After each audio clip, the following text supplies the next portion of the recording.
Well, Dr. Rubenstein, um, we talked a little bit about missing teeth, and you really did give us quite some soothing advice here that they're not quite as bad as they always look like, and sometimes a missing tooth can be there for almost a lifelong, and it's okay, doesn't matter, never has to be replaced. Beautiful. Now, however, let's assume the times a tooth has to be replaced or several tooth have to be replaced. For whatever reason, maybe it got knocked out or what doesn't matter. Front, back, anywhere. What are some of our options to do so?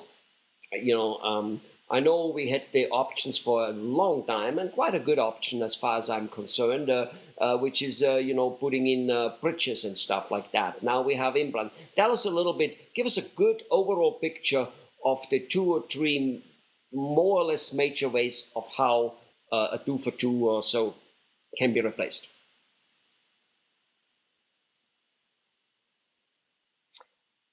Well, over the 40 some odd years that I've practiced, obviously things have changed so much that uh,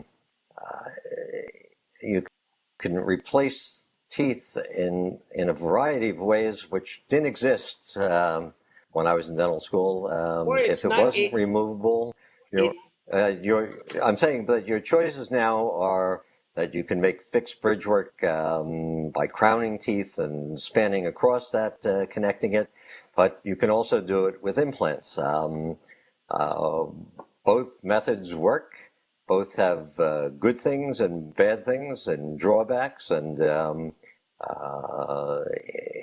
it depends on what's what. I mean, in my own particular case, I had a tooth that failed after many attempts at keeping it. It happens to be a back first molar, and rather than grind down my second molar and the second bicuspid to span the tooth, the missing tooth between them, have the cemented thing, I decided that I would rather treat it with an implant so I would regain the root and just the one tooth and not have to be bothered with drilling my other two teeth. So implants have an advantage that you get back a root, you get back a crown.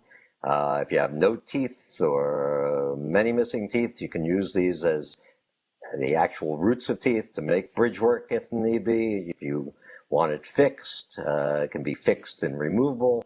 It gives you various options. If you have teeth and you're missing a tooth, then your options are basically to either, if you don't do implants, is to crown the teeth and span across it, like any bridge would be. Well, I don't, in California, I guess the Golden Gate. So you're going from uh,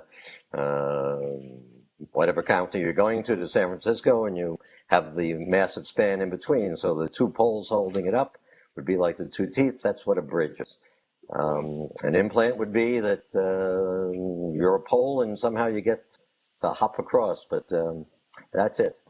right. Now, I've heard that, while a bridge has been around for a long time and while it definitely has a fantastic workability, you just mentioned you need to grind down two teeth in order to put to put a crown on it. So you're kind of damaging the tooth a little bit, and then you hang another tooth in between, which makes those two teeth who are holding the ball, who are the ball, a little bit harder working. But at the same token, so if something goes wrong with one of those teeth, again, all three of them are failing. You have a bigger package which could be failing rather than with an implant.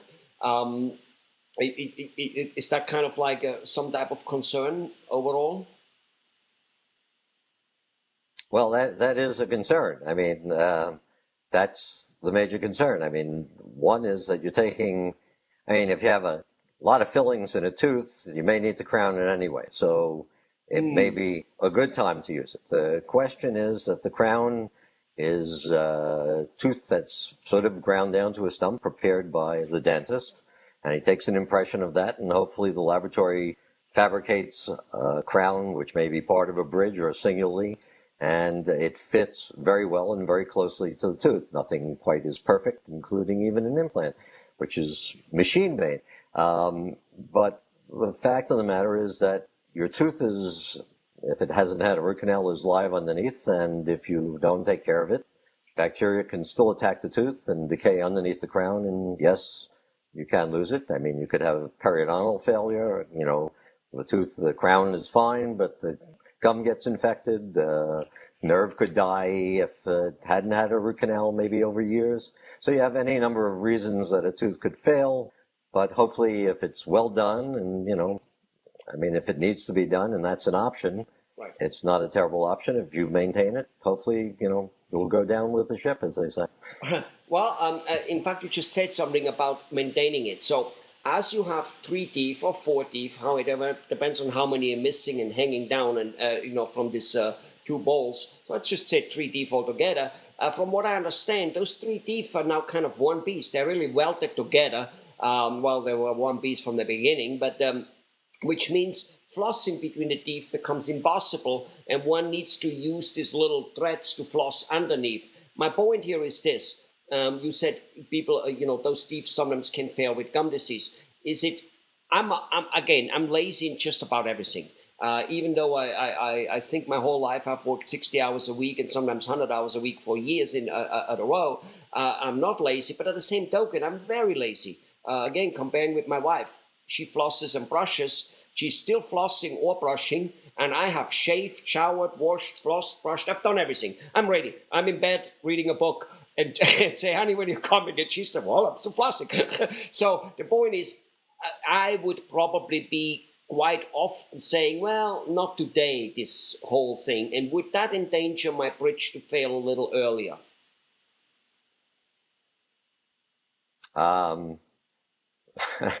Thinking about your wife.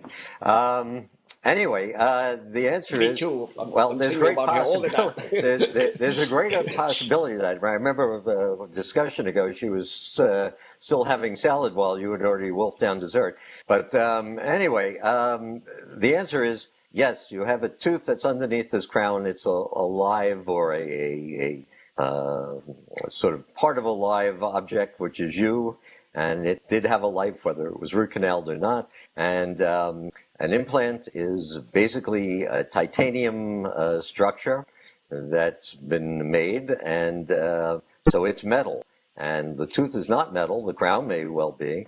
So the answer is that you can't decay the tooth, the implant, but you could decay the tooth underneath the crown. So yes, over time, if you don't take care of it, it's possible that it could rot. I mean, that's why we're hoping that you'll come back and see whether things like that happen so we can catch it early before it's missed. But so that seems to be one small advantage, another one small advantage of an implant, that the flossing and stuff, the taking care of it is a little easier. And that only goes for lazy people like me. That doesn't go for nice, dedicated people who floss and swallow and brush like there's no tomorrow. Wonderful. And an implant really isn't all that much more expensive compared to a 3-unit bridge, as you call it, right? I mean, because you need... yes. Well, it's probably comparable price. It may be a little bit more expensive. One is that assuming that the tooth is already missing, and depending on the surgeon's need for bone to place the implant, because that's if you don't have bone, you can't put an implant in.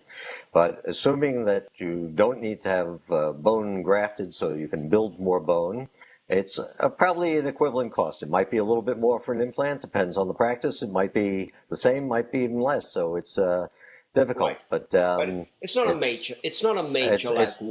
It's not an old Toyota and a new Mercedes type of thing. It's right there. Now you just said something again, right. And you mentioned that before. If you place an implant, that titanium, iron screw, which I call it, the titanium screw, which you put in, which is the same that they use for hip replacement and stuff like that. When you put that in, your body, the bones, they believe that, oh, there is still a tooth there, there's a root there. And because without that root being there, your gums start shrinking, and then you start having that caved-in feeling, which we know from, grandmothers, type of thing. So if you place implant, that caved-in feeling will not really happen because the bone structure will stay strong because it feels needed. Is that a wrong assumption, or is that relatively correct? Well,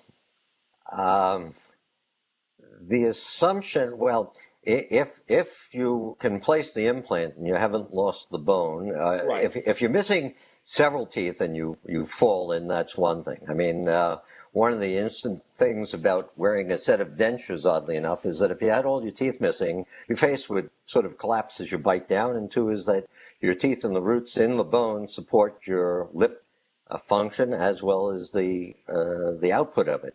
So if you Hmm. had implants put in there, yes, it would support your lip. If you had no money to put implants in and you needed a full set of teeth and dentures were your way, oddly enough, dentures would be a great facelift at times because we can plump you out with them.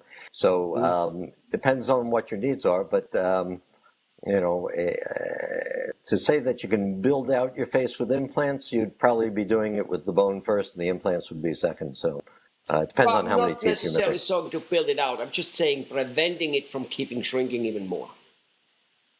The answer is yes, but you'd still have to maintain implants.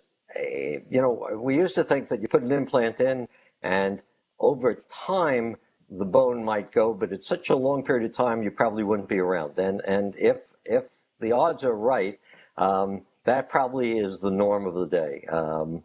But you still have to maintain it. It's a little bit different than a tooth in its biology, but with just some maintenance, you can get away with murder sometimes. You know, it's amazing. Everything in life, I have noticed so far and not always participated in is you need to participate, you need to maintain, you need to be involved. If you're not, the best doctors in the world, the best engineering, the best whatever, really isn't all that good for you. um, all right, so good. So basically, we have it: implants, bridges, and crowns, and stuff like that, all workable. And it depends a little bit on the desire, on the current situation. But both of them seem to be good solutions to look good again and have a functional mouth. That is correct, and I think things are going to change in the future. Whoops. And you may find a time that with stem cell technology, just regrow your own teeth. So Oh my God. let's hope for the future. Well, it's good to see that dentistry, as you mentioned, has improved too. That there was innovation there too, not just in computer and iPhones. Thank you very much, Dr. Rubinstein. Thank you.